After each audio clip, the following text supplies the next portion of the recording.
Train തീവയ്പ് കേസിൽ ഷൊർണൂരിലേക്ക് അന്വേഷണം വ്യാപിപ്പിച്ച കേന്ദ്ര ഏജൻസികൾ പ്രതി ഷാരൂഖ് സൈഫിക്ക് പ്രാദേശിക സഹായം ലഭിച്ചെന്ന സൂചനകളുടെ അടിസ്ഥാനത്തിലാണ് കേന്ദ്ര ഏജൻസികളുടെ സമാന്തര നീക്കം. എന്നാൽ ചോദ്യം ചെയ്യലിൽ പ്രത്യേക അന്വേഷണ സംഘത്തോട് നിസ്സഹകരണം തുടരുകയാണ് ഷാരൂഖ് സൈഫി.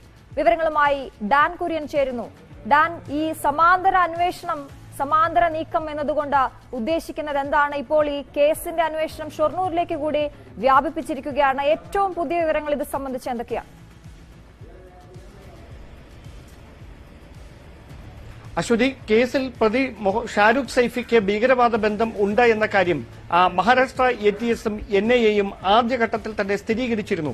പക്ഷേ അതുമായി ബന്ധപ്പെട്ട നിയമ നടപടികളിലേക്ക് കേരള പോലീസ് കടക്കുകയോ UAPA ചുമത്തി അത്തരത്തിലൊരു അന്വേഷണം ദേശീയ അന്വേഷണ ഏജൻസിക്ക് കൈമാറുന്നതിനുള്ള നീക്കം ആരംഭിക്കുകയോ ചെയ്യാത്ത പശ്ചാത്തലത്തിലാണ് ഇനി ഇതുമായി ബന്ധപ്പെട്ട നടപടികൾക്ക് വേണ്ടി കാത്തുനിന്നാലുണ്ടാകുന്ന കാലതാമസം കണക്കിലെടുത്തുകൊണ്ട് ഇത്തരത്തിലൊരു നിർണായക നീക്കവുമായി ദേശീയ അന്വേഷണ ഏജൻസി ഉൾപ്പെടെ രംഗത്തെത്തിയിരിക്കുന്നത്. അതുകൊണ്ട് തന്നെയാണ് ഈ സമാന്തരമായി പ്രത്യേക അന്വേഷണ സംഘം ഒരു വശത്ത് കേസുമായി ബന്ധപ്പെട്ട അന്വേഷണം ചോദ്യം ചെയ്യൽ ഉൾപ്പെടെ നടത്തിക്കൊണ്ടിരിക്കുമ്പോൾ മറുവശത്ത് ഈ പ്രതി എത്തിയ സ്ഥലങ്ങളിലെല്ലാം സമാന്തരമായ അന്വേഷണം നടത്തി ഇയാളുമായി ബന്ധപ്പെട്ട ആളുകളെക്കുറിച്ചുള്ള വിവരങ്ങൾ ശേഖരിക്കുന്നതിന് വേണ്ടിയിട്ടുള്ള നടപടിക്രമങ്ങളാണ് ദേശീയ അന്വേഷണ ഏജൻസിയും കേന്ദ്ര ഇന്റലിജൻസ് ബ്യൂറോയും ആരംഭിച്ചിരിക്കുന്നത്. അതിന്റെ ഭാഗമായിട്ടാണ് ഷൊർണൂർ കേന്ദ്രീകരിച്ചുകൊണ്ട് പരിശോധന വ്യാപകമാക്കാനുള്ള നീക്കത്തിലേക്ക് കേന്ദ്ര ഏജൻസികൾ എത്തിയിരിക്കുന്നത്.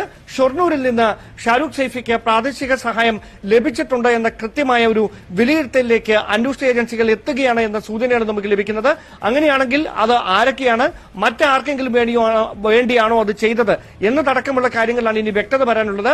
അതിലെ ചുരുളഴിക്കുന്നതിന് വേണ്ടിയിട്ടുള്ള അന്വേഷണമാണ് കേന്ദ്ര ഏജൻസി ആരംഭിച്ചിരിക്കുന്നത്. എന്തായാലും നമ്മൾ കഴിഞ്ഞ ദിവസങ്ങളെല്ലാം റിപ്പോർട്ട് ചെയ്തതുപോലെ കേരള പോലീസ് UAPA ചുമത്താൻ ഇനിയും വൈകുന്ന പശ്ചാത്തലത്തിൽ 5 ദിവസം കാത്തിരുന്നാൽ മതി എന്ന NIA-യുടെ നേരത്തെ തീരുമാനം നമുക്കറിയാം. അങ്ങനെയാണെങ്കിൽ ആ 5 ദിവസത്തിന് ശേഷം NIA ഈ കേസുമായി ബന്ധപ്പെട്ടെടുക്കുന്ന നിർണായകമായ നീക്കം അതിനുവേണ്ടി കാത്തിരിക്കുകയാണ് എല്ലാവരും. എന്തായാലും ഒരു കാര്യം വളരെ വ്യക്തമാണ്, ഈ കേസിൽ UAPA ചുമത്തേണ്ടത് അനിവാര്യമായി വരുമെന്ന നിയമോപദേശം ആഭ്യന്തര വകുപ്പിനും പ്രത്യേക അന്വേഷണ സംഘ തലവനും നേരത്തെ തന്നെ ലഭിച്ചിരുന്നു. പക്ഷേ ഇപ്പോഴും അത്തരമൊരു നടപടിയിലേക്ക് കടക്കാൻ പോലീസ് വൈകുന്നത് വലിയ ചർച്ചകൾക്ക് വഴിവെച്ചിട്ടുമുണ്ട്. ഈ സാഹചര്യത്തിലാണ് ഇന്ന് ചോദ്യം ചെയ്യൽ 6ാം ദിവസത്തിലേക്ക് കടക്കുന്നത്. പക്ഷേ കൃത്യമായിട്ടുള്ള, അതായത് അന്വേഷണ പുരോഗതിക്ക് കാരണമാകുന്ന തരത്തിലുള്ള വ്യക്തമായ ഉത്തരങ്ങൾ പല ചോദ്യങ്ങൾക്കും ഇയാൾ നൽകുന്നില്ല എന്ന സൂചനയാണ് നമുക്ക് അന്വേഷണ സംഘത്തിന്റെ ഭാഗത്തുനിന്ന് ലഭിക്കുന്നത്. തെളിവെടുപ്പ് അടക്കമുള്ള നടപടികൾ ഇതുവരെ പൂർത്തിയായിട്ടുമില്ല. ഒരുപക്ഷെ 11 ദിവസത്തെ കസ്റ്റഡി കാലാവധിയിൽ 5 ദിവസം കൂടെ ബാക്കി നിൽക്കുന്നതിനാൽ വിശദമായ ചോദ്യം ചെയ്യൽ പൂർത്തിയായ ശേഷം മാത്രം മതി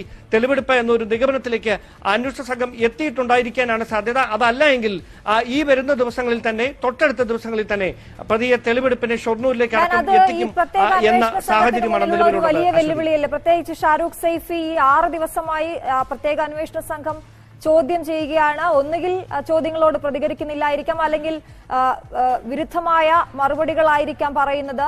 എന്തു തന്നെ ആയാലും ഈ പ്രതിയുടെ ഭാഗത്തു നിന്ന് നിസ്സഹകരണം തുടരുന്നത് അതൊരു വലിയ വെല്ലുവിളി തന്നെയല്ലേ? പ്രത്യേകിച്ച് ഇതൊരു UAPA ചുമത്തേണ്ട കേസ് എന്ന രീതിയിലുള്ള നിയമോപദേശം വരെ ലഭിച്ച സ്ഥിതിക്ക്.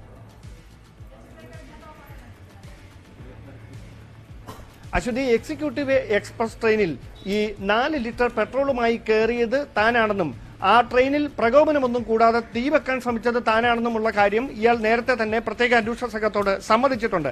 അതിനും അപ്പുറത്തേക്ക് ഇയാൾ നൽകിയ ഓരോ മൊഴികളും പരസ്പര വിരുദ്ധമാണ് എന്നതാണ് അന്വേഷണ സംഘം നേരിടുന്ന പ്രധാന വെല്ലുവിളി. അതുകൊണ്ട് ശാസ്ത്രീയമായ തെളിവുകൾ ശേഖരിച്ചുകൊണ്ട് ആ ശാസ്ത്രീയമായ തെളിവുകൾ നിരത്തി ഈ കൃത്യമായി പഴുതടച്ച് ഇയാളെ ചോദ്യം ചെയ്യുന്നതിനുള്ള നടപടിക്രമങ്ങളാണ് കഴിഞ്ഞ ഏതാനും ദിവസങ്ങളായി നടന്നുകൊണ്ടിരിക്കുന്നത്.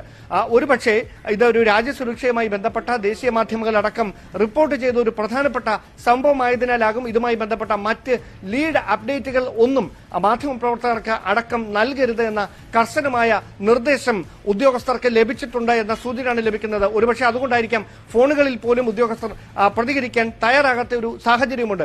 ഈ ഒരു പശ്ചാത്തലത്തിലാണ് തുടർ നടപടികൾ എങ്ങനെയാകും എന്ന കാര്യത്തിൽ ഒരു ആകാംക്ഷയും ഉദ്വേഗവും ഒക്കെ ഉണരുന്നത്. എന്തായാലും ഒരു കാര്യം വളരെ വ്യക്തമാണ്, ഈ തെളിവെടുപ്പിലേക്ക് കടക്കുന്നതിന് മുമ്പ് ഇതിലെ ഭീകരവാദ ബന്ധം അത് തള്ളിക്കളഞ്ഞിട്ടില്ല എന്നത് ഒരു വാദമാണ് കേരള പോലീസുമായി ബന്ധപ്പെട്ട്, അല്ലെ ആഭ്യന്തര വകുപ്പുമായി ഒക്കെ ബന്ധപ്പെട്ട് ഈ സർക്കാർ പറയുന്നതെങ്കിലും അത് സ്ഥിരീകരിക്കാൻ ഇതുവരെ അവർ തയ്യാറായിട്ടില്ല എന്നതാണ് ഏറ്റവും ശ്രദ്ധേയമായിട്ടുള്ള കാര്യം. ഒരുപക്ഷെ അത്തരത്തിൽ സ്ഥിരീകരിക്കുന്ന ഒരു സാഹചര്യം ഉണ്ടായാൽ ആ കേസിന്റെ അന്വേഷണം പ്രത്യേക അന്വേഷണ സംഘത്തിന് അത് കേന്ദ്ര ഏജൻസികൾക്ക് കൈമാറേണ്ട ഒരു അനിവാര്യത ഉരുത്തിരിയും. ഒരുപക്ഷെ അതുകൊണ്ടായിരിക്കാം പെട്ടെന്ന് അതുമായി ബന്ധപ്പെട്ട നടപടിക്രമങ്ങളിലേക്ക് കേരള പോലീസിന്റെ പ്രത്യേക അന്വേഷണ സംഘം കടക്കാത്തത് എന്ന സൂചനയുള്ളത്. എന്തായാലും ADGP MR Ajith Kumar Kozhikode camp ചെയ്തുകൊണ്ടാണ് ഈ നടപടിക്രമങ്ങൾ ഇപ്പോൾ ഏകോപിപ്പിച്ചുകൊണ്ടിരിക്കുന്നത്. ശരി, ഡാൻ കുര്യനാണ് വിവരങ്ങൾ നൽകിയത്.